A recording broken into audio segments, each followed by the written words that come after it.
Modern periodic table मध्ये first transition series आहे ती 3D सिरीज आहे. या फर्स्ट ट्रान्झिशन सिरीज मधल्या किंवा 3D सिरीज मधली जी 10 एलिमेंट आहेत त्यांची नावं, त्यांचे ॲटॉमिक नंबर, त्यांचा सिक्वेन्स कसा लक्षात ठेवायचा त्यासाठी एक छोटीशी ट्रिक आहे ज्याला निमोनिक्स म्हणतात. हे जे एलिमेंट्स आहेत ते ॲटॉमिक नंबर 21 पासून 30 पर्यंत आहेत पिरियड नंबर 4 मध्ये आणि ग्रुप नंबर 3 to 12 मध्ये. म्हणजे डी ब्लॉक मधली एलिमेंट्स आहेत फर्स्ट ट्रान्झिशन सिरीज किंवा 3D series. Scooter, TV, car, लेते हे मेन, फरारी को निकाला क्यू, लेना है जेन. पहिलं एलिमेंट आहे स्कॅन्डियम, त्याचा सिम्बॉल आहे SC. स्कूटरच्या स्पेलिंग मधली पहिली 2 लेटर आहेत ती SC आहेत. नंतरचा एलिमेंट टिटॅनियम, जे टीव्ही मधला T, सिम्बॉल आहे टिटॅनियमचा TI.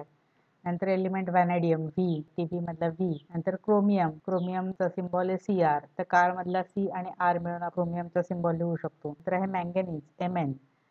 मेन आपण लिहितोय त्या मेन मधला M आणि N हा मॅंगनीजचा सिम्बॉल आहे. तर फरारीचे 2 पहिले लेटर Fe, तो आयनचा सिम्बॉल आहे Fe.